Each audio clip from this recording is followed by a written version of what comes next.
On this week's episode of Friend Code, we're talking about Metroid Prime 4 rumors, more Switch Online details, and it's Star Fox's birthday!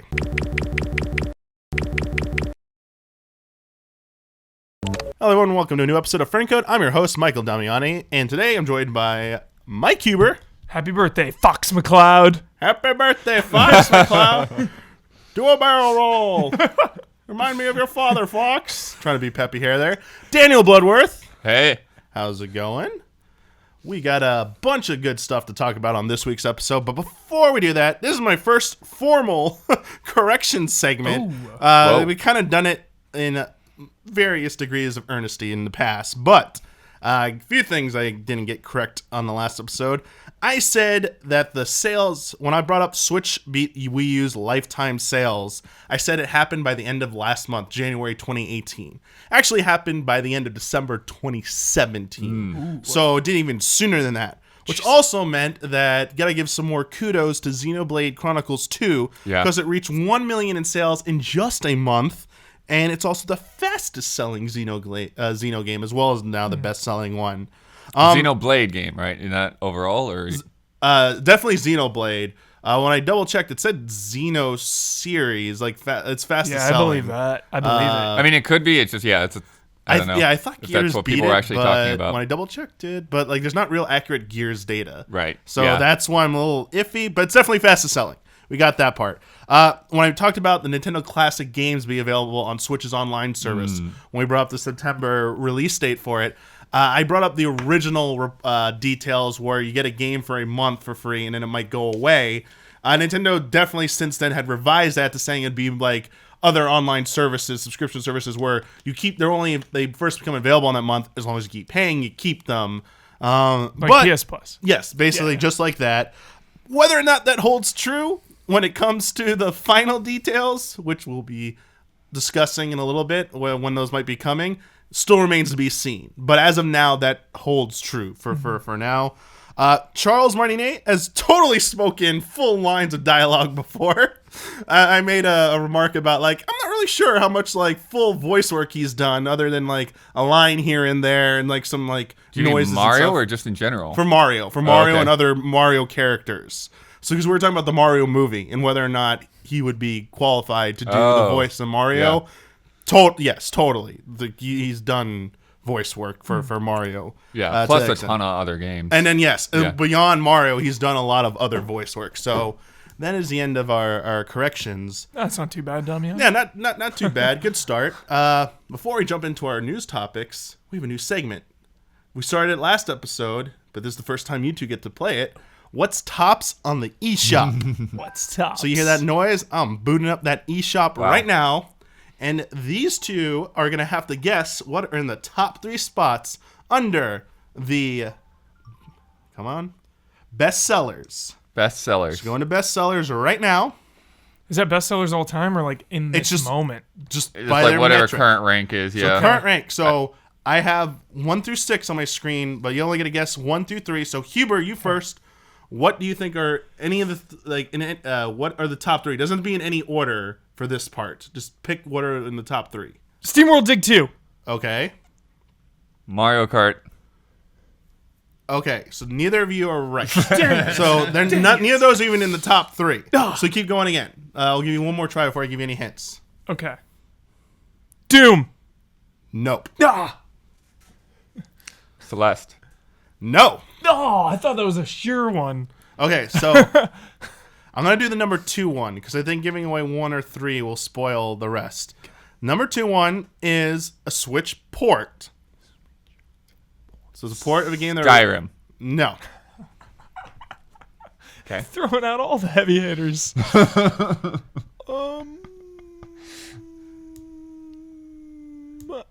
Xenoblade Chronicles 2. It's not a Switch port. Like, let me clarify. It's a game that exists on another platform that was ported to Switch. So I'll clarify.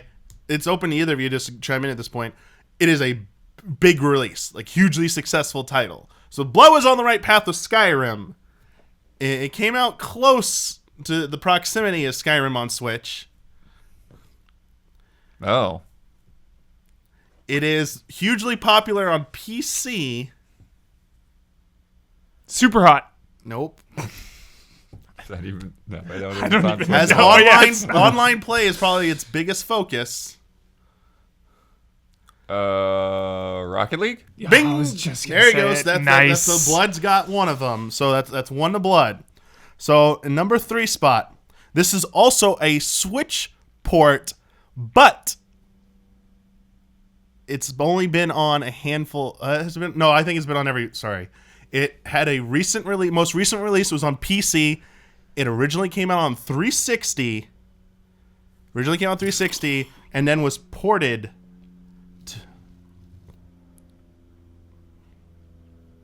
And so Bayonetta. That's number 1. bingo. Boom. That's number 1. Yeah.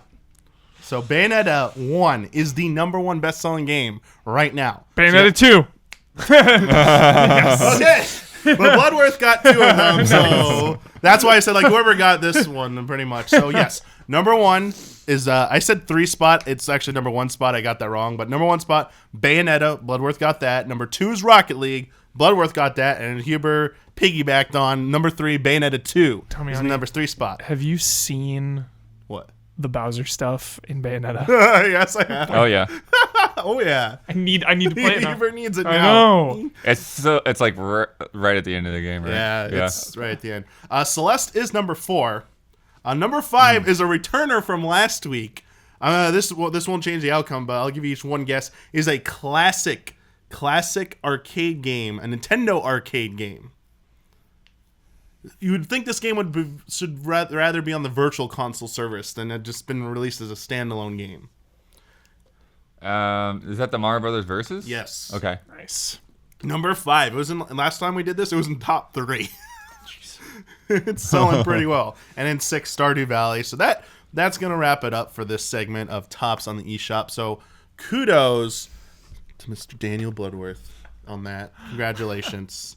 Fun stuff. It's hard because like even though I like read all those emails, it's like you get on the spot. It's like, what came out last week? I know Bayonetta, dude. I should have known. We got some topics to discuss. Some fun stuff. Let's do it. Just as fun as the game. Have you played through Bayonettas 1 and 2? I've played through both of them, but not on Switch yet. Cool. That's Yeah, also I've played something Switch versions. I gotta do that too. I gotta like stream some of that. I played Bayonetta 2 last year, and I only played through a bit of Bayonetta 1 in the Japanese version. Nice. Second chances. Yeah, I played Bayonetta 1 on 360, I believe, originally when it came out. Tried it on PC for a little bit, and Wii U for Bayonetta 2. Imported, actually, Bayonetta 2. We did a stream back in Game Trailers for that with Maximilian, dude, actually, at the time. And speaking of Bayonetta, that's actually our first topic. Perfect. I want to talk about the tweets, a series of tweets that Hideki Kamiya put out recently that covered the full story of how Bayonetta 1 through 3 came to be. He's been chatty on Twitter. It's very Love chatty. this. Very chatty. Resident Evil 2 insights, and now Bayonetta. I'm going to give you the synopsis here, and I got a question for both of you. So these are Kamiya's words. I got something I want to tell you all. It's about Bayonetta 3. We are a developer that creates games by signing contracts with publishers and receiving funds from them in order to cover development cost. For Bayonetta 1, we signed a contract with Sega and received funds from them. Then we proposed a design for the game and entered production. All the rights belonged to Sega. At the time, our company had only just been established, and we weren't properly equipped for multi-platform development. So after discussing with Sega, we decided to develop the game exclusively for Xbox 360. However, after that, one of Sega's trading partners ended up making a port for PS3 at Sega's behest. More recently, they also decided that a Steam version should be developed, which was released last year. Sega owns the rights to all these versions of the game. I think that was pretty much known. When we started making Bayonetta 2, we initially received funds from Sega to develop the game for multiple platforms. But the project was halted due to circumstances at Sega. I think this is around the time the restructuring was going on, the prelude to the Atlas purchase. Sega Sammy. Yeah, there was some concern there at the time. Nintendo then stepped in to continue funding the game, allowing us to finish it. As such, the rights belong to both Sega and Nintendo. The rights owners, both plural, decided that the game should be made for Wii U. Nintendo was also kind enough to fund a port of Bayonetta 1 for Wii U And they even allowed us to use the Japanese voice track we created exclusively for the Wii U version in the PC version of Bayonetta 1 as well. Easy alliance. So Nintendo allowed some of their assets to be used in a different version. I'm extremely thankful to Nintendo for funding the game and Sega for allowing them to use the Bayonetta IP. As for Bayonetta 3, it was decided from the start that the game was going to be developed using Nintendo's funding. Without their help, we would not have been able to kick off this project. All the rights still belong to Sega and Nintendo. The rights owners decided that the game should be made for Switch. So game development is a business. Each company has its own circumstances and strategies. Sometimes this means games get made. Sometimes it means they get canceled. Wonder what that's referencing. Shots. Shots. But I believe that every single person involved is dedicated to delivering the best possible experience. I know that, to me at least, that's one of the biggest goals when I set to work. Then more gratitude towards Bayonetta 3 and look forward to it. So here's my question to both of you. Mm-hmm. Have either of you ever been even remotely bothered by the fact that Bayonetta 2 or 3 is exclusive to Nintendo platforms? No. No. You were never, like, not even for a moment's... like that stuff never, ever bothers me. My first allegiance will always be to the games themselves. Nice. Period. Wherever it may wind up. Now, do I always hope that... I guess it's kind of... It's kind of my follow-up question. It's kind of different now because back in the day when everything was on 3DS, I would always hope that it would be on a console, but we don't really have to worry about that at this moment because of the Switch and everything. Gotcha. So, yeah. That makes sense. Other than that, it never bothers me. Sound like the same from you, Bloodworth. Yeah. I think one thing that's pretty cool, though, is that... the Platinum really has their focus on delivering the kind of experience that they want. So they have the technical chops to make sure it's no, if we're making this game is going to run at 60 frames per second. It doesn't matter if it's the Wii U or the Switch or whatever. That's going to be our priority. We want 60 frames per second combat. That's what's going to have. Mm-hmm. And it hits that. I think only cutscenes aren't 60 frames per second in Bayonetta games and most of Platinum's games in general. Mm-hmm. It's always gameplay is 60. I'm going to ask you a hard question. It's not really a fair question, I would say, but it's hard. I'm ready. Because I think this is the reaction question. Okay. So I want you to be honest. Would you prefer Bayonetta 2 or 3 to have been on another platform? Ignore creator's intent. Just which platform would you... let's just keep it a Bayonetta 3. Which platform would you rather be playing Bayonetta 3 on? If it's Switch, so be it. But, would you rather... if you had it your way... Yeah, Bayonetta 2, for me, is a 10 out of 10 game, pretty much. So, no complaints. And my disdain for the Wii U, So, yeah, I mean, Switch, I guess. Yeah. Yeah, I think it goes back to my previous response to where, they do such a good job with what they have that it's sure, I could imagine it would be better on more powerful hardware. But it's hard to say I don't feel like I'm losing anything by it being on. They've really made that so it's this is a great game. I don't have to feel this will really be a lot better. There's kind of like Doom. Doom looks great and plays great on the Switch, but it's clear how much better it is on another system. It's clear that you're getting the trade off there. Whereas I don't feel right off the bat, how much better would it be on a PS4? That's how I feel. I think I need to see gameplay too. We saw this sick cutscene where the thing gets cut in half. For 3, and everything. yeah. But I think I need to see gameplay before I can fully comment on it. But as of right now, totally on Switch. Totally. Yeah. Cool. Speaking just for Bayonetta 2, it's just I don't know how much more better fidelity would have done for me with that game. Mm-hmm. It just almost seems trivial at the point for what actually makes that game so good. Yeah, I don't need resolution with Bayonetta. I just, as long as it's 60 frames, If they came out with the Switch version and they were 30 frames, sorry, then that would be the biggest bummer, and it'd be all right, come on, put this on Xbox or what's PC funny, though, or PS4. is there's so much action and that high frame rate going on in Bayonetta and Bayonetta 2 that the game is almost unstreamable. Like streams can't handle it. It just like turns into this big mess of pixels that you can't see because you have to have an Gotta insane make it bit rate. 120 frames. We need 120 frames, baby. Yep, crank it. Yeah. The motion. It looks clarity gorgeous in option. person, but you start streaming, and it's like, man, what can I do? Like I need to like go to someone with like a crazy internet pipe. Yeah. Yeah. In terms of just to go back to the question of like, oh, what do you hope things are on? Right now, in the back of my mind and in the depths of my heart, I'm always like, oh, I do want it to be on PS4 because that's where all my friends are. I love trophies, so it has that infrastructure, which I'm like intimately attached to. But for Bayonetta 3, given the history on Wii U with Bayonetta 2, and I haven't seen any gameplay yet, like, it doesn't matter. And it's probably a single player game. I know 2 had some weird co-op, but never really mess around. I never mess with that stuff either. Yeah, I never really mess around with that stuff. And plus, they were so creative and they did so much crazy Nintendo stuff in there that like Nintendo let you do this. That's what I was gonna ask. Like you wouldn't like Nintendo's done. I thought Nintendo's done a good job incentivizing people to like convince them to come over to this. Get that Peach costume. Because the hard sell, I get it. The hard sell is if you bought another console originally expecting if Bayonetta 2 ever did happen, it was going to come to a PlayStation or Xbox console. And when it came to a Nintendo console, you're like, wait a second. I didn't see that coming. You caught me. But that's the reality now. You should know better. Like if a Bayonetta 3 was ever to happen, it was going to be on a Nintendo console at this point.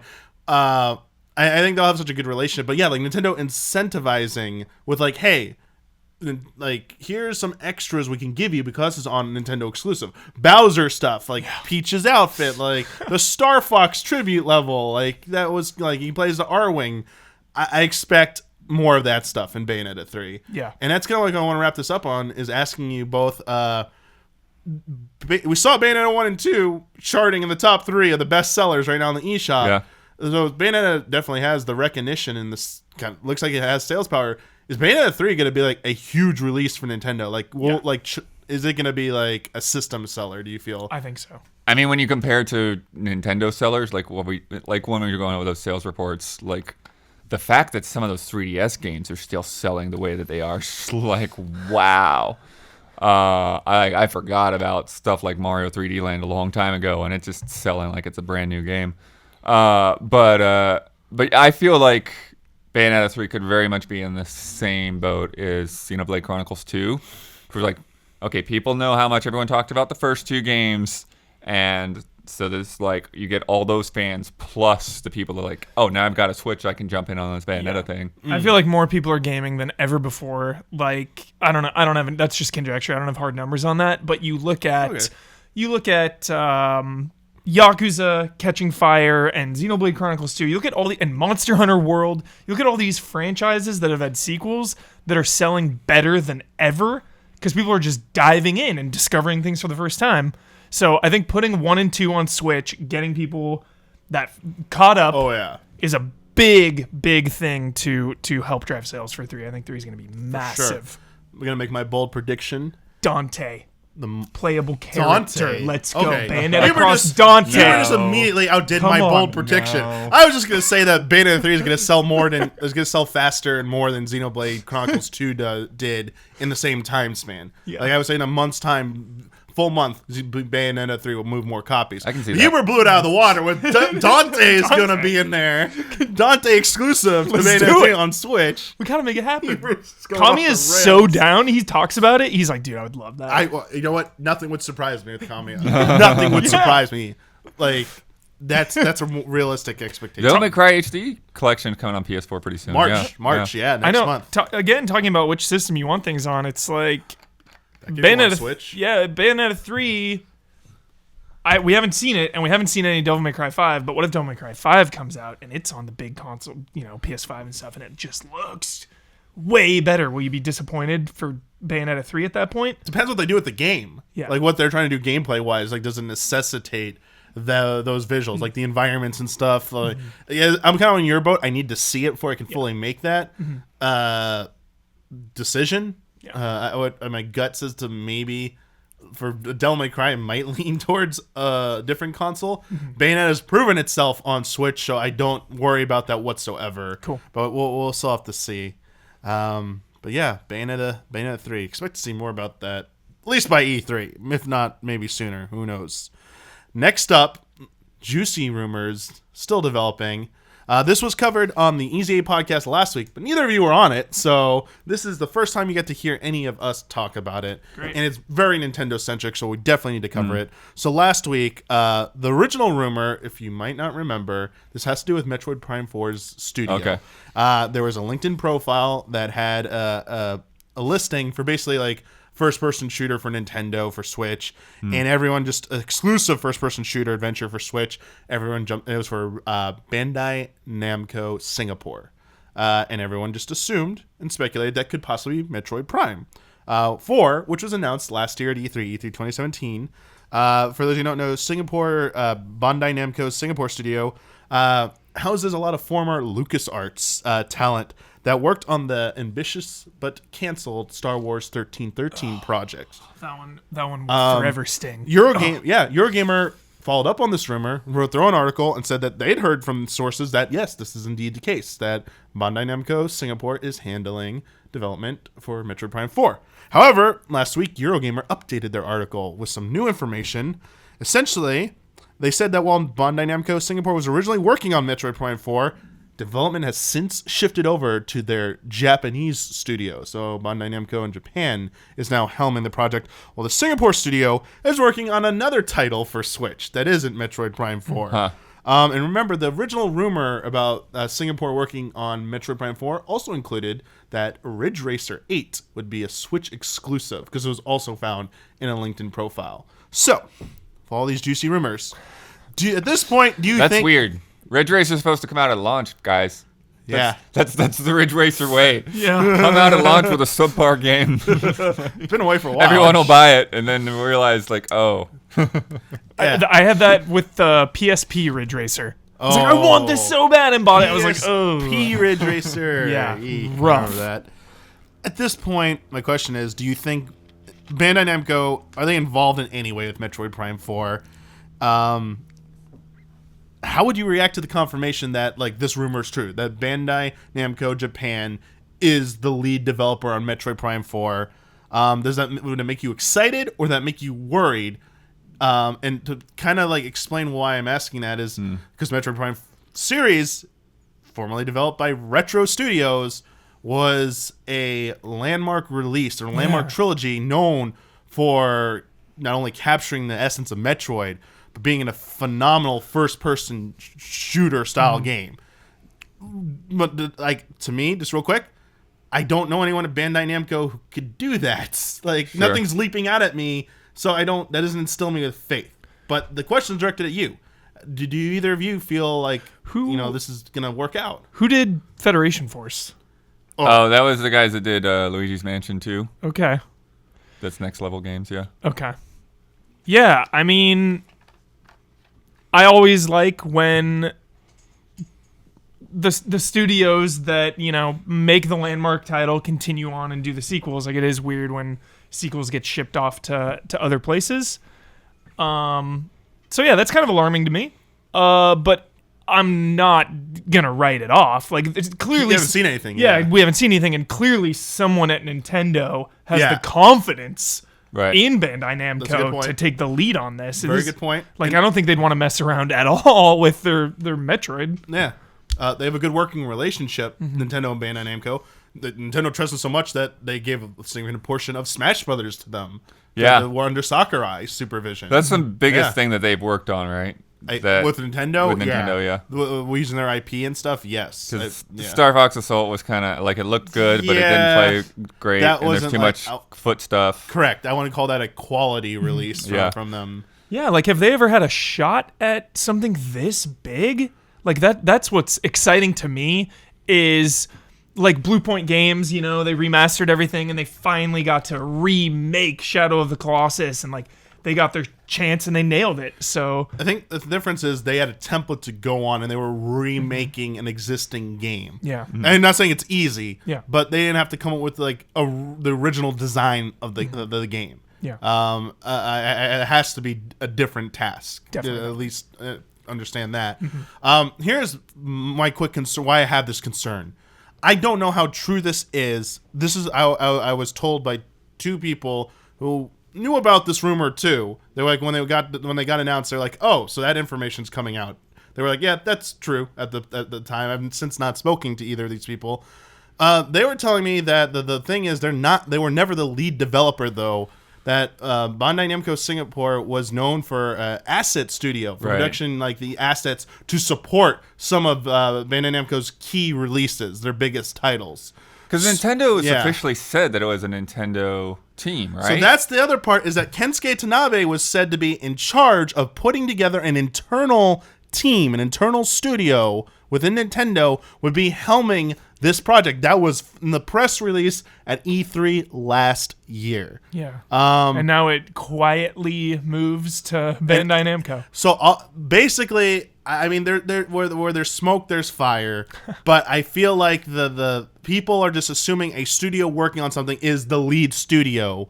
Right. I think people are just jumping to assumptions based on some of this probably true information, which is that Bandai Namco is in a supporting role with Nintendo, an internal NCL studio, helming Metroid Prime 4. Yeah. And that's probably where the leaks are coming from, because it's like coming from outside studios, because Nintendo leaks are usually the rarest of the type. Buttoned up. So this doesn't worry me now, because I don't fully believe that they are the lead studio. Right. Yeah. I still truly believe Nintendo is completely in charge, and I trust they know what they're doing. I would be lying if I said I wasn't a little concerned if it was solely a Bandai Namco studio, but I'd at least give them a chance, because hell, remember when Retro was first doing this? We're like, wait, what? Right. What's going on with Metroid? Yep. Like, anything's possible, you know? Like, give it a chance, you know? The Bandai Namco has made good games before. It's just because they haven't made this type of genre very well that I can recall. Corrections, people, be sure to shout out a first-person shooter game that Bandai Namco's made that's awesome, so I can be corrected next week. But from my knowledge, like, nothing's jumping out. Yeah, nothing's jumping out. Yeah, that's where I'm coming from. Yeah. So, we're definitely hearing about this by E3. Like, I expect all this to be resolved at E3. Like, no more of these rumors. I gotta say, like, I used to love rumors, but now I'm starting to hate them. Like there's the misinformation stuff being ran with as truth now, just driving me insane. It's just like, oh no, information overload. Yeah, and like so many times, like remember, like even though the Nintendo Mini Direct did happen last month, everyone was like under the assumption there's a massive, huge E3 size Direct happening in January. I was like, oh, this is the new reality here. So, yeah, that's why I just wait to see the game and go from there. Yeah, I am still extremely excited to see this game in action. I cannot wait for that first trailer. Do you think we'll see it in action at E3, Tommy? Ooh. Yeah, we're gonna see something. They showed off a teaser trailer with the logo. We're getting something else. All right. We're getting something moving on that screen besides the logo. Okay. I feel like it's got some gameplay. I like it. At least a tease of gameplay. I like it. Believe. I believe, Huber. We talked a little bit about Switch Online, but it was mostly speculative last episode because Nintendo did a Twitter version of a Direct in a day where they made 3 big announcements on Twitter, which could have filled a Direct and been really interesting. But there was the Switch Online was confirmed for September of this year, 2018. But there was an a corporate management policy briefing and 9-month financial results briefing that happened earlier this month in February. And there was a Q&A session with investors where Kimishima and Takahashi basically answered questions. And one question that came up was specifically about Nintendo Switch's online service. So, when asked why the service was being delayed, and has anything changed over this development period for Switch's online and the Switch to pay for service or for pay service, this is what Kimishima had to say about it. We view the online service as one component of our efforts to diversify how our games are played and to get people to play more of our games. That is why we want to apply substantial resources to the online service, with thinking that we will devote our energies to making this a for-pay service. As for how we plan to popularize the service, it is less about the mechanism and more a question of what kinds of products can we offer. And the spread of the service will depend on whether customers or consumers want what we offer. Please give us a bit more time to announce more details about the service. I think the announcement will convey to you how we plan to popularize the service. So that was Kimishima's answer. But then Shinya Takahashi, director and managing executive officer, jumped in and added, we have some ideas about how to make Nintendo Switch Online appealing when it becomes a 4-play service. So I think our next announcement will be worth the wait. Nice. Please be excited. So my question to you is, what could possibly get you that excited over a paid online service for Switch? Animal Crossing World. We've talked about this, Damiani, where you have your... So that's launching alongside it? Yeah, you have your Animal Crossing, like... It's basically PlayStation Home, but good, and Animal Crossing. But good. Keyword. Like, there's something so appealing. Like, trophies are cool. I like trophies a little more than I like achievements because, like, they rank them, you know? Like, the platinum is cool. Yeah. But imagine taking it one step further and, like, beating a Super Mario game and then getting, like, a Mario hat that you can wear in that online world or something. They did this with 3DS with Mii's. Yeah. You online. I mean, I think did Wii ones have that as well, or it was only 3DS definitely had hats and like attire you could dress. But like the Wii's barren wasteland of just like a nothingness Matrix void world. Like, let's have a full on. In like Miiverse. Not really.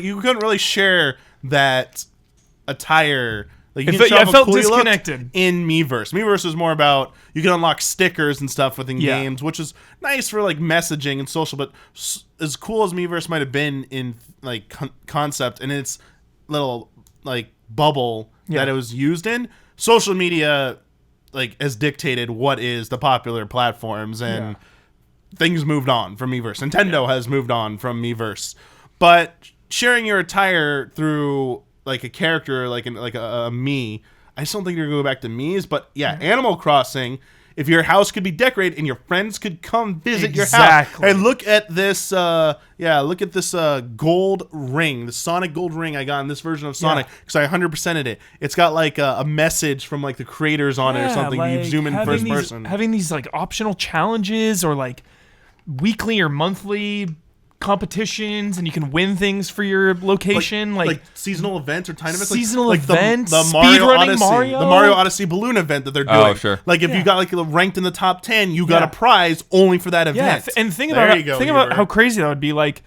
that stuff exists from like a game to game basis. Like Monster Hunter has events, but like it's isolated to Monster Hunter. Breaking that down and just having it all be in this like infrastructure or ecosystem, whatever you want to call it, like there's something there that untapped potential, and it's probably an insane amount of work and money and resources, and that sounds crazy trying to like get all the publishers and games like on one page to kind of be a part of this thing. But I think Nintendo would have to do a lot of the legwork with that. I mean, only like 3D model assets would have to be provided by third-party publishers, but all of it's implemented in Nintendo. But like Huber, maybe this is why Switch Online's taking so long. Yeah, they're being this ambitious. Yeah. What about you, Bloodworth? Like, is this something that would get you really excited about finally paying for online on Switch? Do you have some other notion, or is there just nothing that could get you excited at this point? Well, I think number one is the everyone has to keep in mind that this is still cheaper. The offering is still cheaper than anything that PlayStation or Xbox is doing. But yeah, I feel like, especially with what they've already talked about with the classic games thing, it does feel a little bit more like a Game Pass type of deal. And so maybe it works like how Microsoft and EA do some of those early access things where it's like, okay, before a game launches, like you got like 2 days to play 10 hours or something like that. You know, like you think about like downloads with like time demos towards like you can check out whether you want to buy this game or not. You know, we'll give you 2 or 3 hours with the game, that kind of thing. Because I think that's sort of what they're talking about. They're talking about not just the mechanism, but like what content is there that's going to be like, yeah, this is worth it. And I think right now a lot of people are talking about Xbox Game Pass. Yeah. You know, and it's like, this is super worth it. If you play a lot of games, you can save a lot of money this way. Yeah, I have a reputation for knocking Microsoft and Xbox a lot, but I will give them credit for that. That like that is one of their more appealing features, along with like their whole HDifying their backwards catalog and stuff like that is getting me very close to just buying any kind of Xbox One just to like ditch my old 360 and just like have an all-in-one machine. Yeah, there's so many 360 games that are just especially if it's a digital game. You're just like, yeah, you have it. It's in your library now. It's like, oh, cool, thanks. Very useful. The other day I was freaking out and with a buddy, and we were remembering Gears of War 1 on an HD TV right when it came out with 360, just being the most insane thing ever, like visually. They're good times. Yeah, so crazy. Yeah, 360 in HD, like when it first came out, it was nuts. Because I got 360 port of PS3, I definitely remember that. Yeah. Nintendo was definitely not a part of that. Yeah. But to answer my own question for like what could get me, I like Huber's idea, so I'm not gonna like that. That definitely could. That definitely would entice me to be a little bit more supportive of it. Yeah, kind of like how you already in Animal Crossing like have the Triforce or the Star Fox thing and. Like if you won, you're basically saying instead of a platinum trophy, you got like a thing that you can put in a house. Yeah. Yes. Yeah. It like unlocks, you have like your TV in your room, and you like actually have your library of games like within the world. Nice. And then they've done like like the NES games and stuff in the old Animal Crossing for GameCube, I believe. What would get me on board as well? Yeah. Is the concept I talked about in the past. Full-blown virtual console service that emulated the classic systems, the NES and the SNES classic interfaces, like the nice library display, the filters, save states, but also the rewind features. That, like, just having a beautiful presentation, HUD interface, GUI interface to like just look at all that and like nicely instead of just little TV screen or like app looking icons on my main menu would go a long way with especially the extra functionality, like virtual boxes, like look at the box and stuff. I would love to have the full manuals in there, full color. Yeah, instead of going to a PDF web browser, it's just you flip it in there in your own thing, like it's all there. Especially if it was like on the screen, you could just like swipe and flip the page. Oh my gosh, yes, that'd be so good. And the cherry on the top. Because I think NES Classic reissue this summer is going to be the end of the Classic lineup. I don't think they're going beyond it. I think all these trademarks have been for controllers. That the N64 Classic rumor was sparked by a patent re-up for an N64 controller. So wait, you don't think there's going to be I think the Classic? No, I think the controllers are coming to Switch. All right, what do you want to bet? I bet. Let's bet right now. N64 Classic is a lock. Is a lock? Lock it up. Lock it That's down. a hard one for me. Lock it in. Lock it out. We will bet on this. I gotta think of terms. Okay. I'll think of terms. We'll come back to this. We will make this bet. I have the terms right now. Okay, what are your terms? If the Nintendo 64 Classic is announced at all. Ever. Officially. This year. This year. It's gotta be this year. Okay, this year. Somebody get this to Ed Ortiz. You have to play Monster Hunter with us.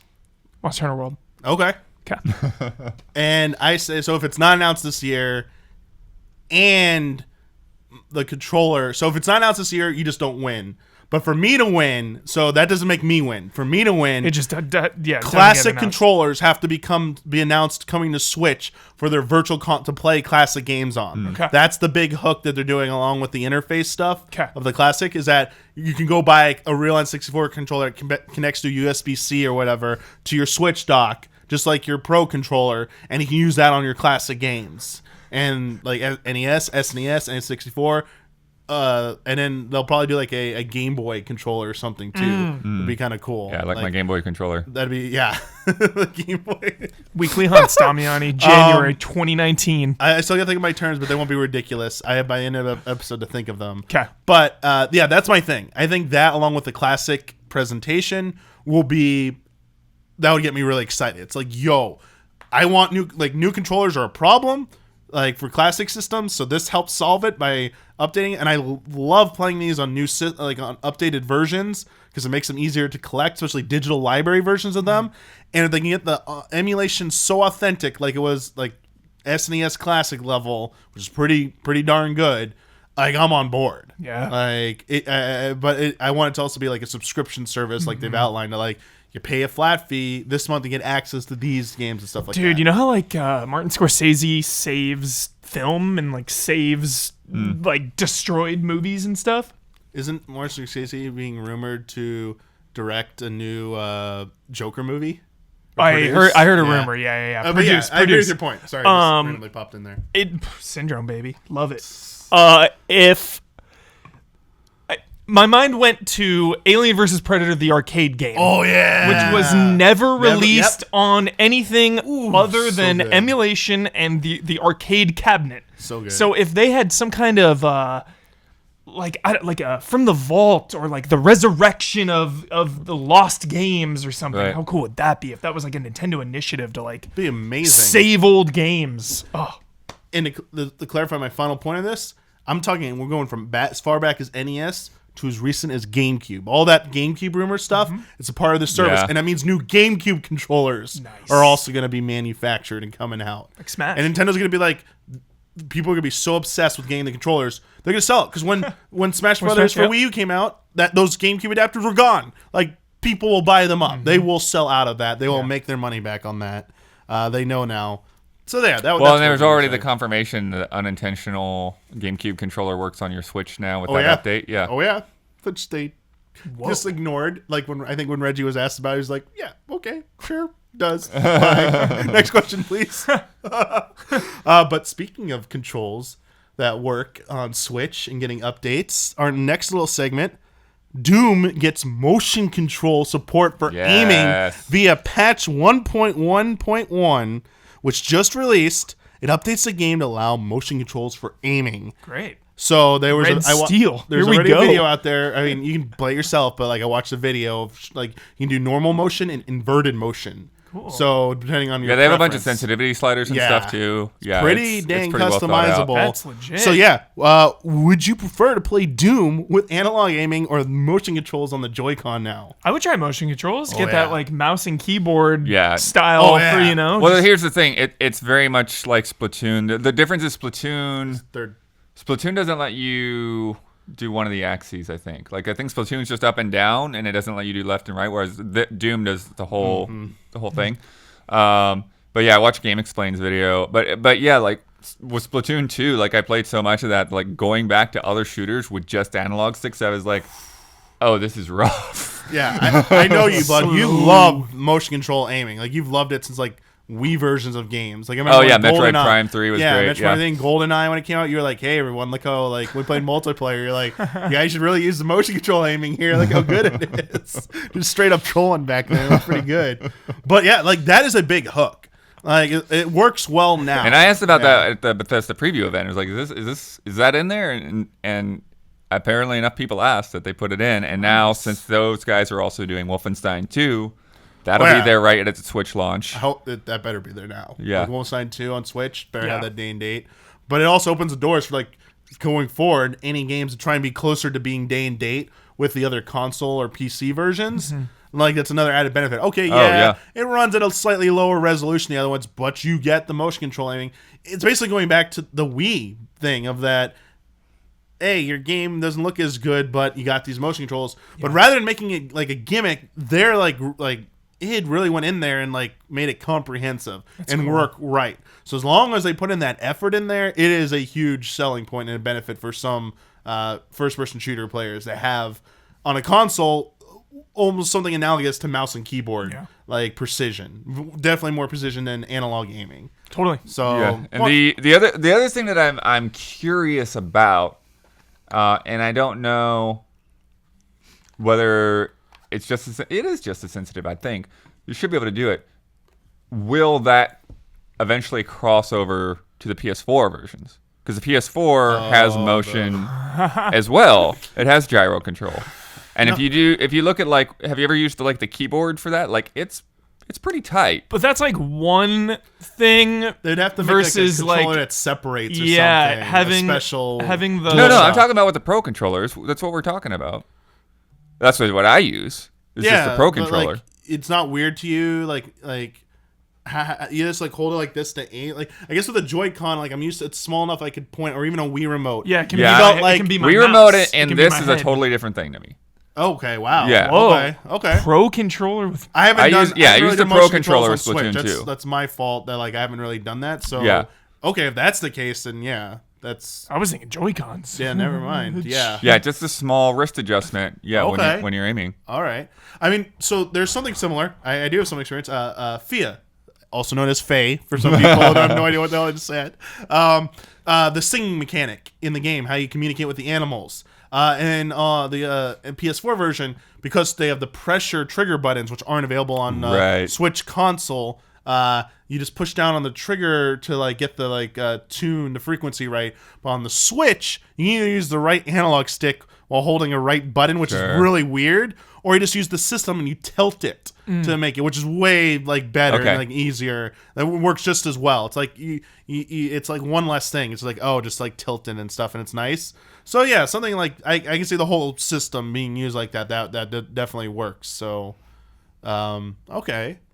But still, even regardless, it does look like it works really well. Yeah, And the something people are have tried asking it out for, have been yes. really liking it. For Oh sure. yeah, for sure. That's cool because that totally costs money for them to do, and Yeah. it's free update. Hopefully, it pays off down the I line. do hope eventually we get an updated Pro controller.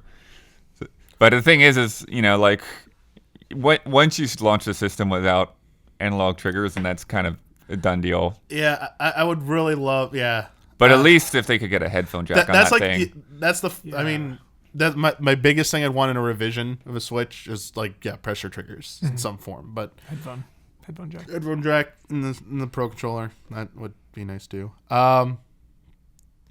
Moving on real quick.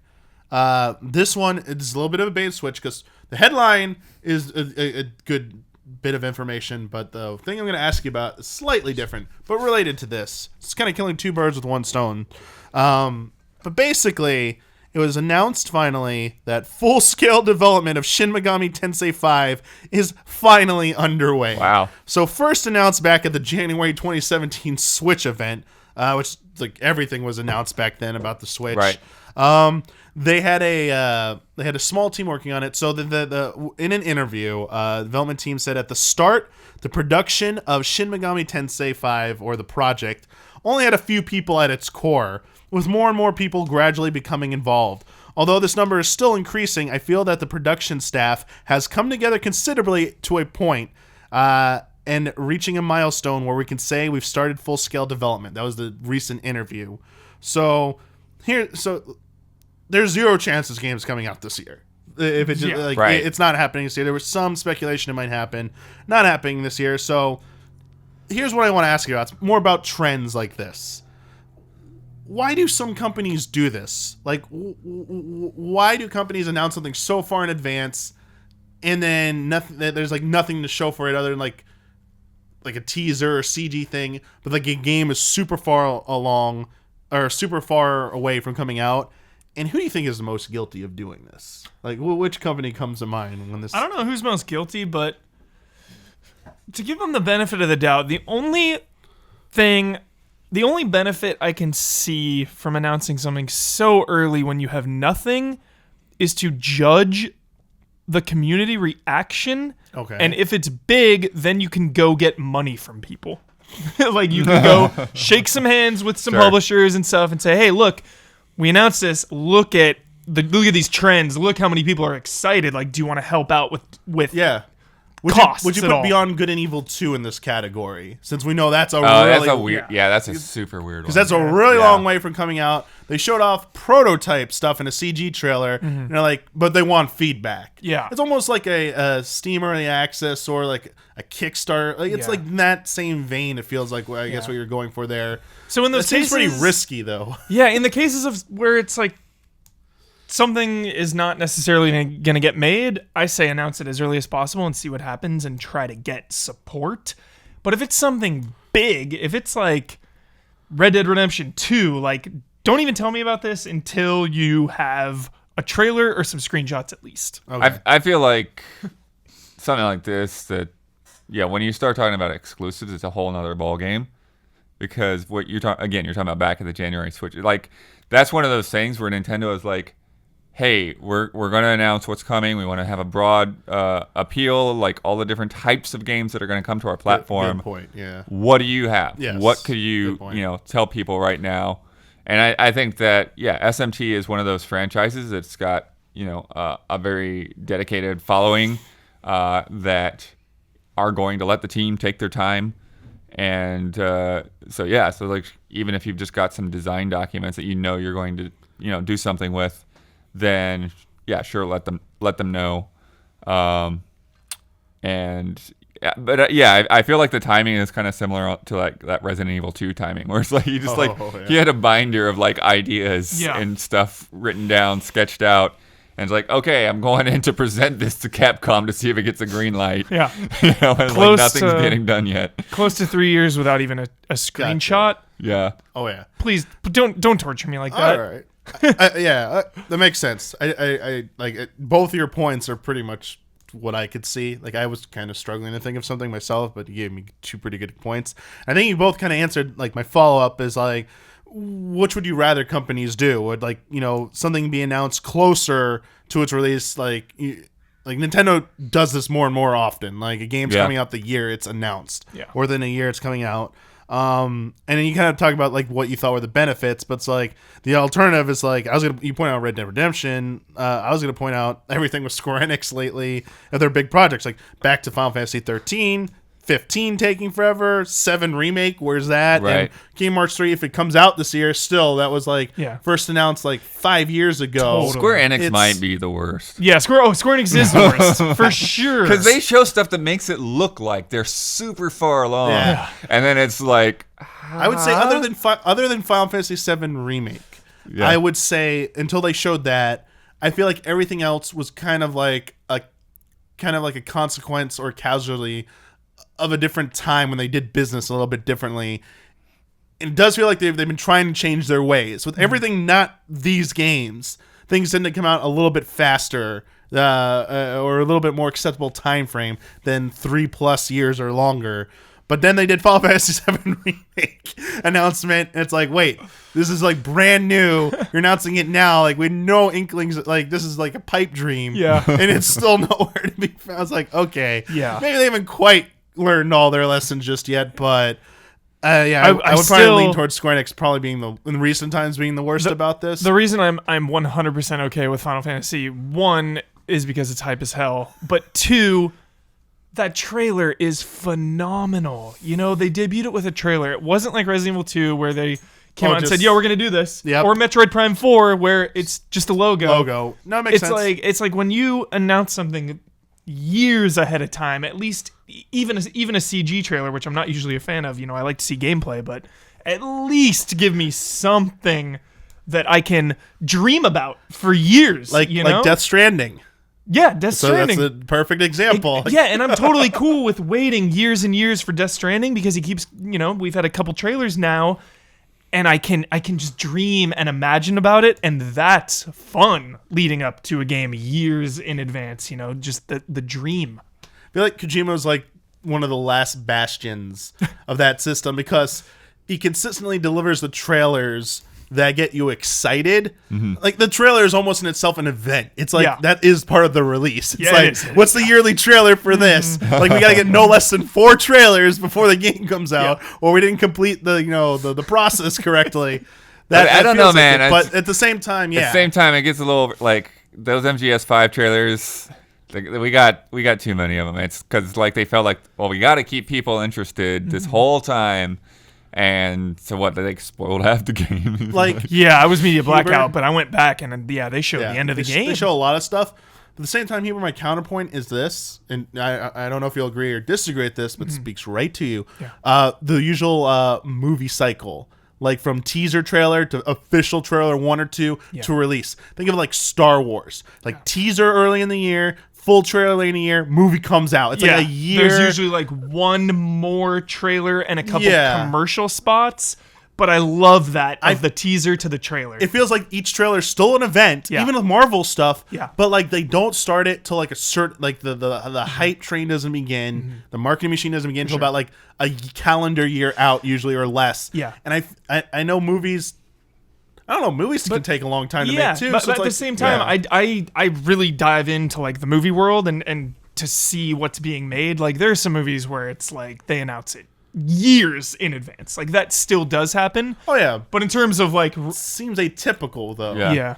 Of the system, whereas felt like in the mid 2000s that was pretty much for everyone. Like Nintendo was doing, like everyone was doing it. Like every company was announcing stuff that wouldn't come out for several years. Yeah. And now it's like you expect a game to come out within, I would say 2 years is usually the reasonable, like little 2 years, a little over. But more and more games are going to like, we're just going to announce it when it's close to being ready. Here's a year. Shadow Drip. It'd be amazing if the game industry went to that trend of holding on to their announcements. In the exception of like, I loved your point, Blood. Like when a new console's coming out, you got to announce stuff to get people excited. So that might be the exception. Like, hey, we got like PS5. Oh yeah, we got like Final Fantasy 16. It's not coming out for 4 years, but you know they haven't even started working on it. But they agreed. Like it's a business deal. Like I wish they would maybe clarify it. It's like we've made a deal, the Secure, to bring Final Fantasy 16 first. Exclusively to PS5. We got nothing to show for it though, but we just want to get you excited. Like at least being more honest and upfront about it. Like you see that in movies. Like we have our movie schedule. Like I feel like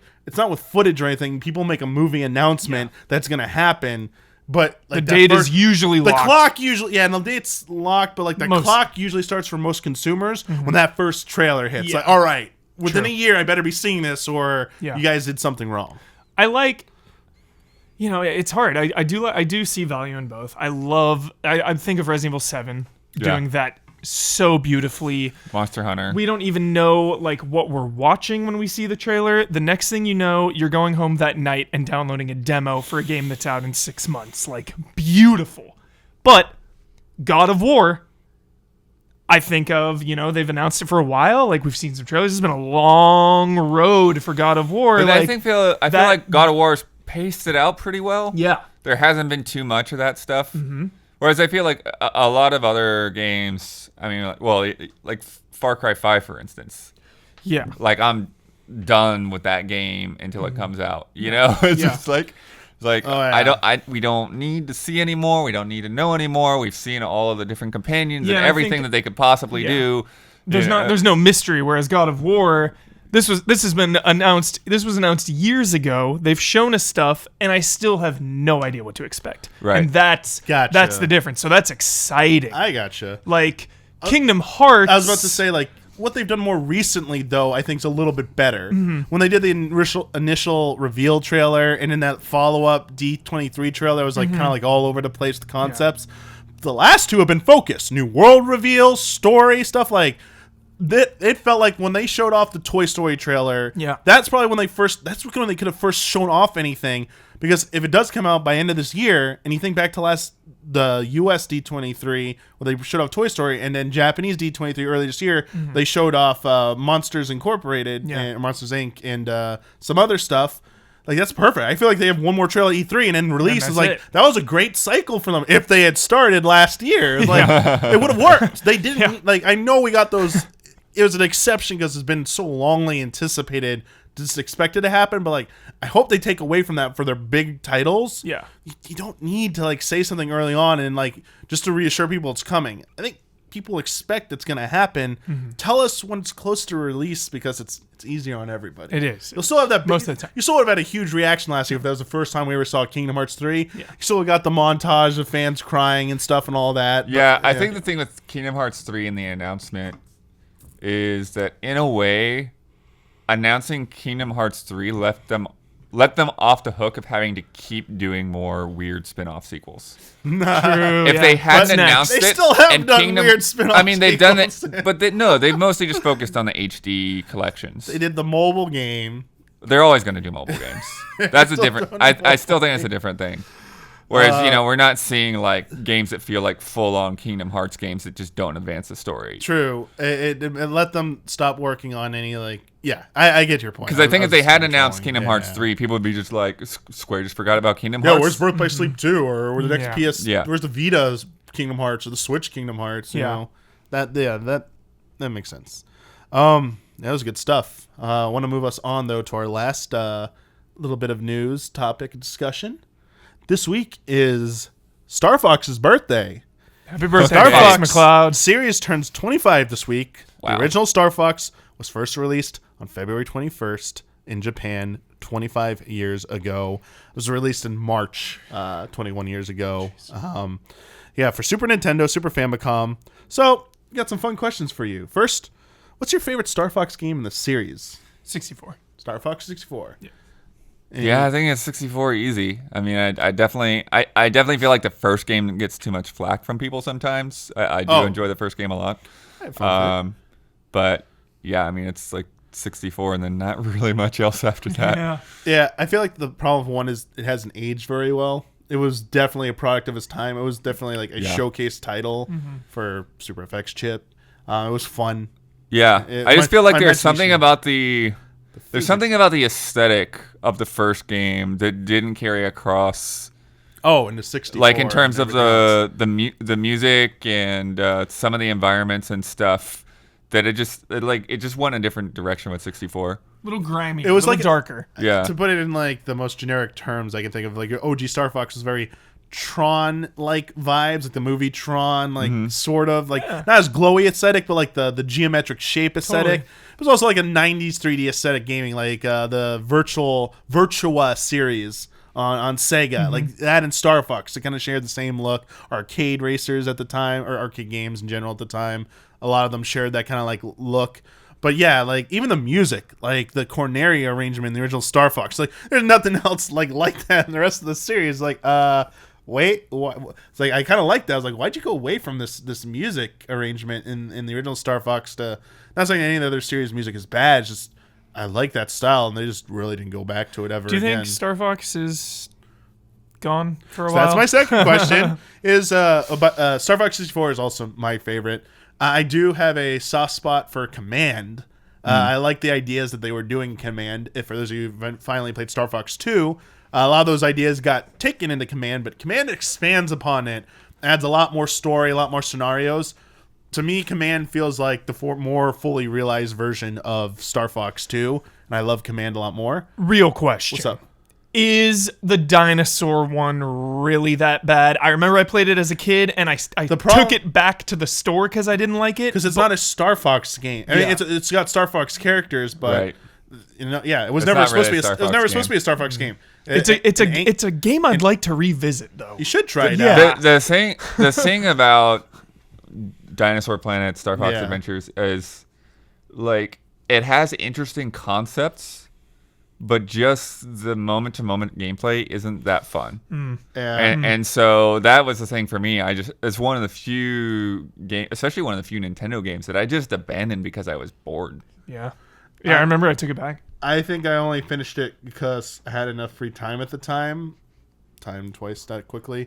But yeah, I finished it it. add I never any- went back to it. I don't like trying to go back to it. Does it add any meaningful lore, Damiani? I mean, it has a lot of lore, but I wouldn't call any of it canon. It's mostly a side story. The biggest thing is the character Crystal gets added to the character roster, and they appeared in other games after that.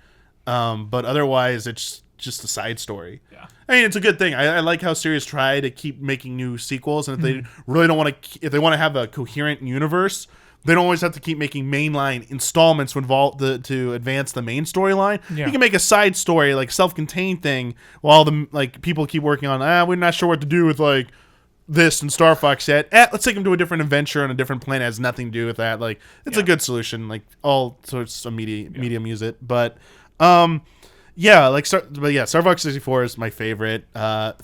Still has like a nice kind of like arcade feel at the high score thing going on with it. Branching routes, voice dialogue was kind of neat for its time. Rumble Pack. Rumble Pack. The Rumble Pack was like off the charts, just like shaking. Yeah. When things exploded. 3D arena battles instead of just like corridors. Yeah, the tanks, right? You could get the tank. You got the tank and the What's Landmaster and the submarine. What's the pop facts here? What's the deal with the tank in Landmaster. Could you just spawn in that in multiplayer? Wasn't there a big secret? So in multiplayer, if there was a way to unlock yourself on foot with a That's bazooka. right. Yes. That's what you're thinking about. Yes. Oh, I remember that. Yes. So cool. Yeah. There was the expert mode. If you got you met all the high score conditions on your planet, where you basically got like Fox with the shades, like his dad. Right. It was one hit wing damage. So cool. It was fun. It was short to be any one path, but I was replaying it so much. It was so fun. So easy to replay. Back when secrets were secrets. Yes. You know, like all those I remember buying rumors. Star Fox 64 and months later figuring out the like really secret path, like the true ending. Like, you gotta hit like stuff to like activate warps and Yeah. stuff. I don't know. I can't tell you how much time I tried to spend on the final escape sequence trying to beat Fox's father. It's like there's gotta be a way to beat him and get a secret ending. Yeah. Because you're following him. I was like, just hold down the turbo button. I was like, that doesn't work. I was like, you gotta boost at the right times and stuff. So cool. You gotta YOLO it. Like you gotta take that turn really hard. Like you just gotta boost through it. If you clip a wall, it's done. You gotta hit reset button. You can do it. Or you gotta die. You gotta kill yourself. Try again. So cool. Stuff like that. Fun stuff. Love that. But yeah, that's the follow-up question is, Huber alluded to it. Do you think we're ever going to see another dedicated Star Fox game after what happened with Star Fox Zero? I think it's in bad shape right now because of obviously the GameCube one is made fun of all the time. Mm-hmm. The Wii U one was ripped apart, and then even StarCraft 2 got an unnecessary amount of... 2? Star Fox. Do I keep saying StarCraft? Yeah. Star Fox. I was like, I'm curious. What is the Star Fox reference? Even here? Star Fox 2 on the Super Nintendo got a lot of heat just for not being that great. You know, even though it wasn't a finished game, like it was just kind of a work in progress. Oh, yeah. You know who needs to resurrect Star Fox? Who? Treasure. Oh, Treasure. Yeah. That's their ball game, man. What are they even up to nowadays? They still I don't know. making? Who's Treasure? I have no idea. Oh, Sin and Punishment and Gunstar Heroes. Hell, okay. Specialist. Yeah. Oh, Yeah. Arcades, like long history, like more towards like the Sega side too as well. But like they worked with like everyone under sun. Sega, there's some Square stuff back in the day. Like they've done a lot of stuff. Like that'd be cool. I like the Easter egg we talked about earlier in Bayonetta 2, the Star Fox level.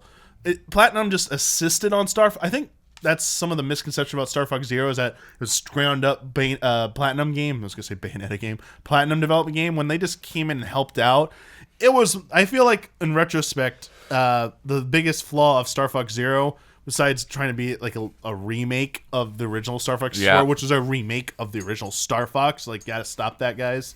Was that Miyamoto and some other people at Nintendo seemed so committed to their artistic integrity and vision that sometimes it comes at the expense at a simple solution that would have made it easier for everyone, for the enjoyment of the consumer.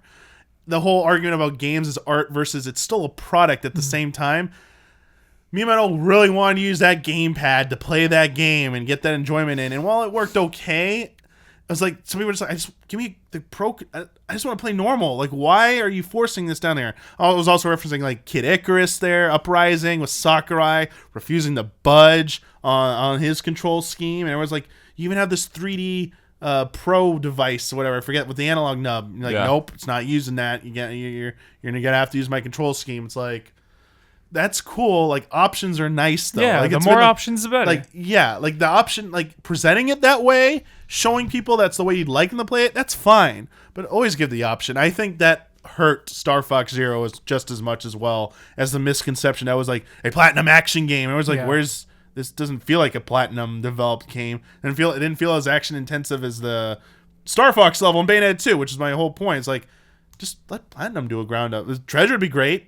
Let's give Platinum, like, here, do something with Star Fox. We don't care. Just do something with Star Fox. The new Smash, whenever that comes out, could have some really cool Star Fox. Oh yeah, Star Fox levels. Star Fox will continue to live on in other properties, especially Smash Brothers. But I don't feel it's the last we've seen of Star Fox. But I feel like they have to do something radical with it, like handing it off to like completely developed by Treasure, completely developed by Platinum, with like Nintendo just like do what you want with it. Yeah. Or they gotta let it have some time, like cool off. Like Kojima Productions presents. Yeah, right after Death Stranding is done, Kojima is gonna go in there and gonna make the Star Fox like space opera, wormholes and portals, dude. Get nuts. Alternate dimension. Yep. Okay. Kojima's wheelhouse, dude. He was born to make Star Fox. All right, we're going down this. We're going down this rabbit hole. Make it happen, Kojima. Yeah, we just need to get we need to get the team in a different system. We just need to break them out of the same kind of cycle. Shake it up. But then they tried that with the dinosaur one, right? No. Star Fox has been a victim of like that was really. That was not a Star Fox Yeah. game. They just slapped the name Same on thing. there. Another thing. Sorry to pick on Miyamoto, Dave, but like Hal's sitting outside. If he heard this, he'd be like so joyful right now. I mean, picking on Miyamoto, but that angered Rare a lot. Rare had no intention of doing anything with Star Fox. Miyamoto saw the game and said, like, you think you should put Star Fox characters? And like, we don't really think so. Actually, I insist. Let's put Star Fox. We're gonna like put them in here. They were shoehorned in there at Nintendo's insistence. Dang. That was not supposed to be Got it. whatsoever Got like it. a Star Fox game. So that hurt that one. Assault was just a mess. That development history with the arcade version that was supposed to happen, and then there's supposed to be multiple versions. Then it just came out on GameCube, and it was just like it's not that great. And then the fun foot sections were really bad. Yeah. Command, I have a soft spot, but also like they've tried to do something a little bit different here and there, and none of it's really worked. It feels like 3D Sonic. Yeah. Like they have one game that was Can't- pretty good, Star Wars System, where they've like Sonic Adventure. They've just never gone back to that exactly. They've tried to do something a little bit different each time. Hasn't worked out.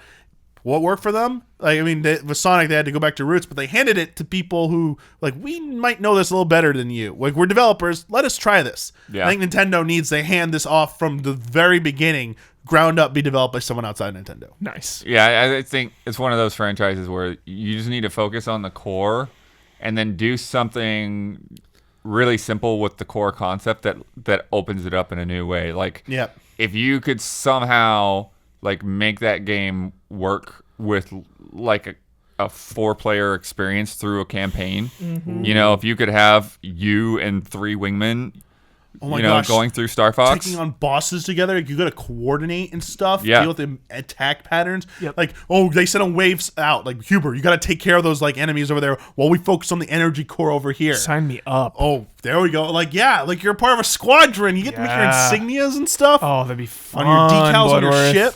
There you go, Nailed it. Bloodworth. Nice. Nailed it. Hey, send a check to Daniel Bloodworth. Right here. Yep. Yo, when's that Ace Combat coming out? It's been, That's a weird one, man. yeah. It was not at the January preview event. Oh, I didn't know that. Slipping Ooh. through. It just they were promoting it a thought it lot, was just and then in it the just background there. vanished. Oh. I don't know why. We'll see. That wraps up our discussion topics. We got 2 patrons pulse questions I think we can fit in. Don't think we'll be able to fit in 3. We'll fit in 2. First one from Dominic Barlow. This was originally, these following 2 I think were going to be topics by themselves, but they came up as questions, so I decided to do that this way.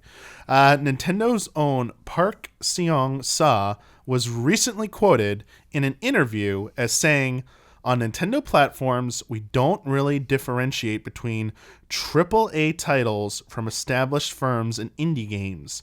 In actuality, they're lined up as equals in the Nintendo eShop.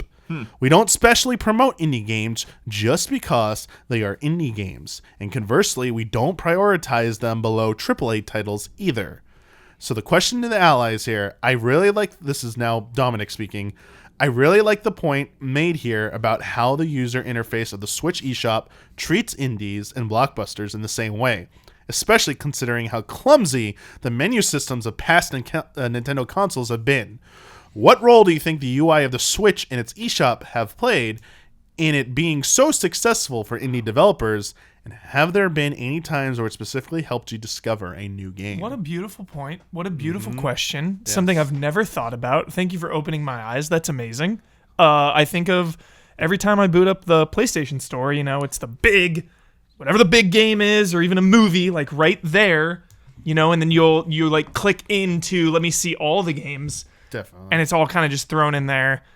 I think that's pretty cool that all games are games, you know? So it's it like I see the psychology of just kind of cycling through and they're all kind of there together. Well, one thing I will say is that I'm not one to really browse those shops. You know, it's like I pop onto those shops when I have a code and that's about the end of it, or if I want to buy something specific, like I feel pretty aware of the games from other means that like I'm just there to buy the game. I gotcha. But you know, I do get those emails from Nintendo and Microsoft and stuff, and so it's kind of weird because there's definitely a priority list.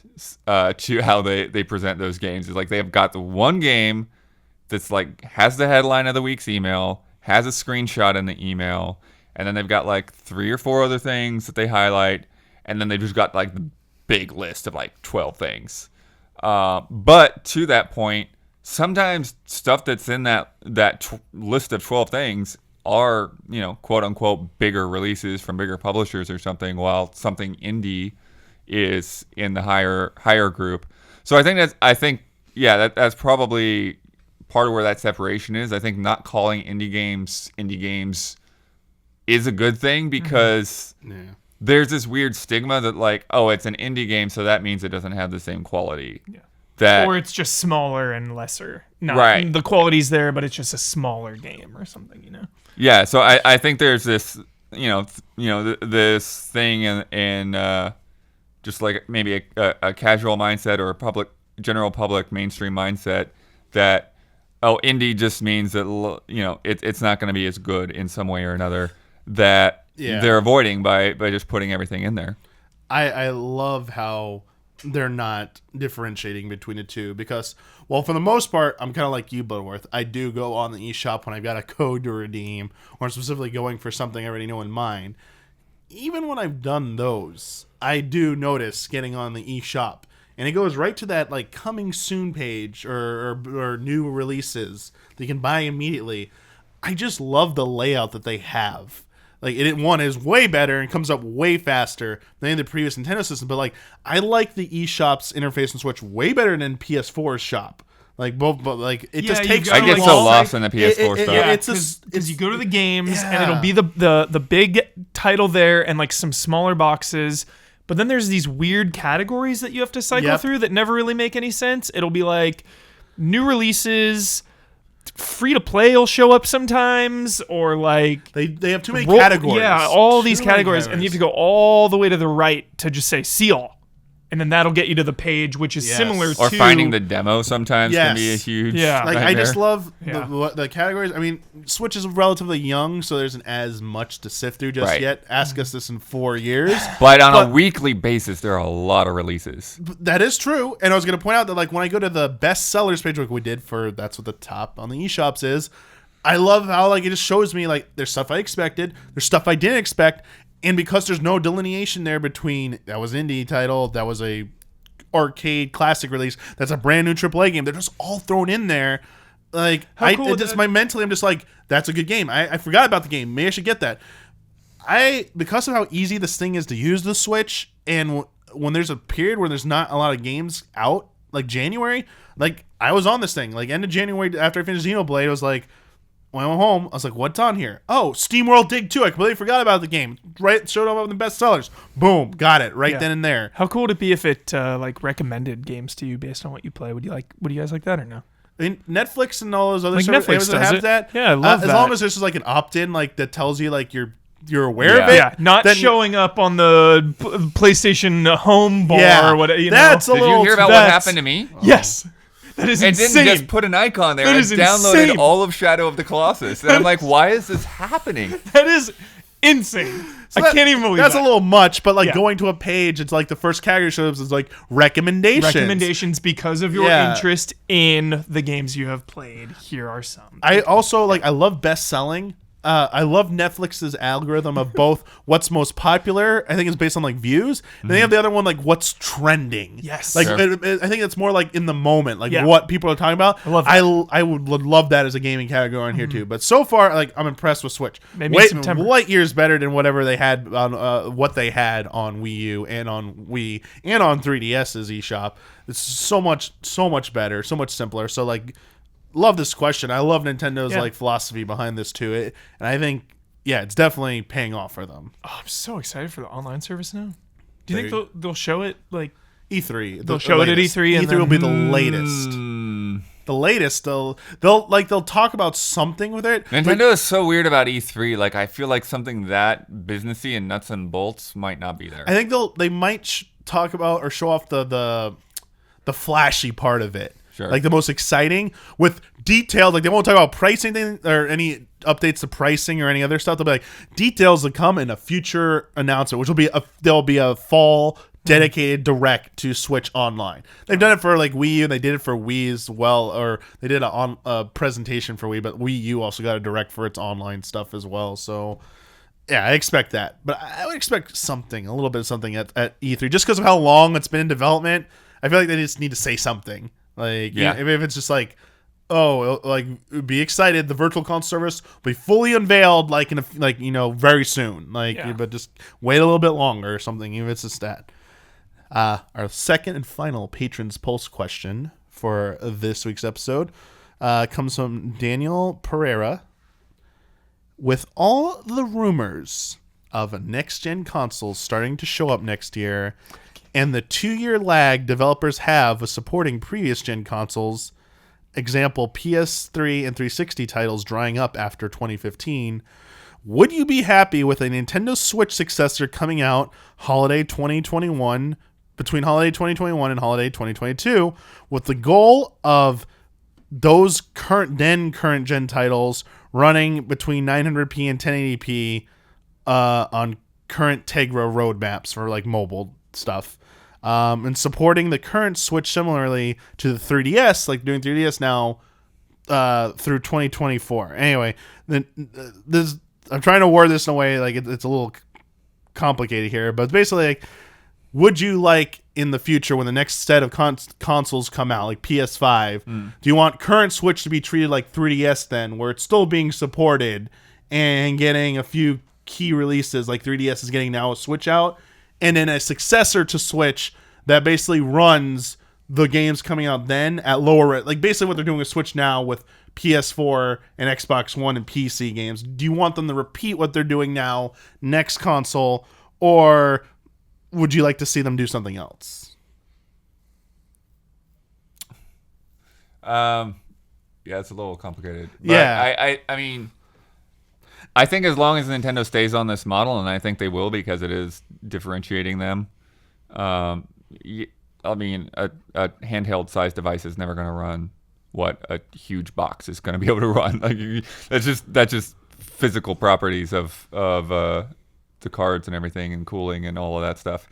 But at the same time, I really feel, and I don't know where Sony's going to stand on this, but I really feel that Nintendo and Microsoft are both setting themselves up to be more seamless in terms of backwards compatibility. So that when you upgrade to the next Switch and the next Xbox, the library you have, you just use it. Yes. And so it's going to be less about, having this huge wave of support in the first year, because you've already got a good library there, and it's just about, these next set of games that you can't play on the old Switch, but everything that you can play on the old Switch, including new games that are coming out, you can play on the new one. I think that's a really good point. Like, especially once we see more of Switches online with the virtual library stuff, whatever it ends up being. Yeah, Nintendo could position themselves along with what you said Microsoft has been doing, because Sony has been really kind of like anti that lately. Yeah, they're I think really they're saving it anti-backwards compatibility at the moment. It's because they're the leader, the market leader at the moment, so like they can dictate that themselves. Be like, eyes to the future, God yeah. War, But I wonder that's gonna come back and like. I think PS5. I think PS5 they'll learn from this, and at the very least have PS4 backwards compatibility on 5. Yeah, I mean, Sony is a very difficult, because the architecture with PS2 and PS3 are both so different from other things. That's what I'm saying. Is like Nintendo set up a hardware architecture that will scale, and Microsoft has set up a hardware architecture that will scale, and it's like making those investments in backwards compatibility now. I think they're all starting with this generation onward, except for PS4 Sony. as well. Sony's stance is more towards like everything PS3 earlier for some reason, with some exceptions. But like, PS4, I cannot see PS5's architecture being so radically different unless they're just insane and want to repeat the mistakes of PS3 that it won't inherently just be backwards compatible with PS4 stuff. Like, you're like, I feel like this is going to be the norm going forward. There's just like, I think Nintendo and Microsoft are positioned better to like not have that cutoff, especially like through their digital libraries, whereas Sony hasn't fully embraced that yet. They've given us like glimpses with their the cloud service to play over streaming. PlayStation Now. Yeah. Yes, thank you. They gave us glimpses of that, and like, okay, and then they're like, oh yeah, remember all the stuff that PS2 and PS1 classics used to be able to buy? Well, they're not quite all there yet. Yeah, I remember like, that PS2 to PS4 hashtag movement that is just like over. Yep. It's done. Like, okay. Thanks for that Dragon Quest 8 So PS4 release. Like, come on. I mean, to answer this question, like I like what Nintendo's doing. In fact, I don't want them for the foreseeable future. I don't want a 2-device future. Like they can keep doing what they want with 3DS. That's fine. I don't want them making another system that is like, here's Switch, and then there's something else that's not Switch. It's trying to be something else. Yeah. I feel like just continuously updating Switch, either just like new model, Switch 2. It's like, okay, there'll be some crossover for a little while, but eventually you're gonna have to make that upgrade, or the incremental step where it's like it'll run on both for like throughout the rest of this lifespan, but like once we go the step above this Switch Pro, you're gonna have to upgrade. So it's just about the time you're gonna give consumers to be like enjoy their product. And they've said they're kind of want to move away from the 5 to 6 year lifespan that Nintendo has been like almost clockwork with. I think Wii U was like the first console to break that cycle because it was shorter. Yeah. Because it was like NES to like Super Nintendo was kind of close to that, and Super Nintendo and 64 was like 5 years. GameCube was 5 years after that. Wii was 5 years after that. Then just a little over 5 years later was Wii U, but then less than that was like Switch. Yeah. So when we're seeing some of these like PS4 and Xbox One, they've definitely been longer than 5 years. Like, Do you we're on think- year 6? Do you think we will see a new console be announced this year From anyone? from Xbox, from Microsoft, I Sony, really or doubt Nintendo? it. I really doubt I can it. only see it happening at PSX at the end of the year for PlayStation 5, and that's going to be the start of their year-long roll into it if it comes out in the end of 2019. They might decide to do it instead of doing a weird February event. They already have PSX established now. Just do it there. do it and a then month and a half earlier at E3 PSX. hype, and then next They just PSX. started it like a month and a half earlier, which is not the end of the world. They did a February to fall cycle before, and so did Microsoft. It's like, But at the same time, I think I don't think they need with to. these mid-gen consoles, like they've gotten themselves in this position where even though it has been a 5 years already, that it feels too soon.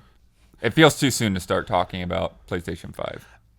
Everyone always points out though that like the PS4 Pro is not real 4K. I don't know. No, it's not. But It's not, but it's not getting You're hammered probably by not Xbox gonna One get- X though, or anything like that. Yeah. It's still doing very well. So there's not like no one's really forcing them to do it. The only thing I can see is in like next year or so, PC gaming getting so much better and ahead that gap grows again. Like especially new NVIDIA cards are a big enough leap that, and with 4K gaming becoming more prevalent in PC gaming, it's gonna be like, all right, Sony, like it's been PC's kind of moved away a little bit too far beyond you.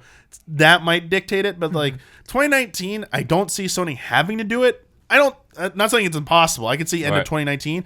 I think 2020 is the year that you more realistically should start expecting. Yeah. And you don't hear anything about any new consoles this year. Okay. Like probably. That would be my guess. Chill. And for form of Switch, I think you aren't hearing anything about a new Switch until like beyond 2020. And it would just be like an update to a Switch. Like what was proposed in the Patron's Post question, I can see that happening. Like they're not going to ditch old Switch right away when they make the upgrade, No. and they can continue supporting it. And it's I feel like almost the incremental. I mean, like right steps now you will look at be- the 3DS yeah. market, and they're Yeah. really aggressively targeting like those cheaper end models, more durable models, for younger people and just for people that just like want to grab a system, and I think the same kind of thing is going to happen with Switch. I don't know what they can do to simplify it and make it cheaper, but like that is going to happen down the road. Yeah, the current model, and then we'll get the new version with the I think pressure. But cookers. like if you also look at like the way that worked out, before we got to that point, we got the new 3DS, right? Yeah. The new 3DS. So we'll XL. probably we will get 2DS. some other upgraded, beefier version of the Switch. Oh, yeah, for sure. And then we'll start getting the slimming down. Definitely. Yeah, I agree. Like we know how Nintendo does this. Like I expect them to follow. Clockwork. I expect them to follow that. Just it might not happen as soon as you expect it to. Mm-hmm. Like it might be drawn out a little longer. But that's going to wrap it up. Again, thank you for those questions. And if you'd like to submit a question for next episode of Friend Code, the week that we will be recording, I'll put up a Patreon post for $5 and up patrons to submit your questions. And I'll try and select at least 2, possibly more, depending on time, that we will answer on the episode just like this. I also want to thank both of you for joining me today on Friend Code. Really good discussions. Pleasure. Had a really good time. This probably might be our longest episode besides like the big E3 preview episode. So hope you like that too. Let me know in the feedback. But other than that, let's wrap it up here with May the Way of the Hero lead to the Triforce.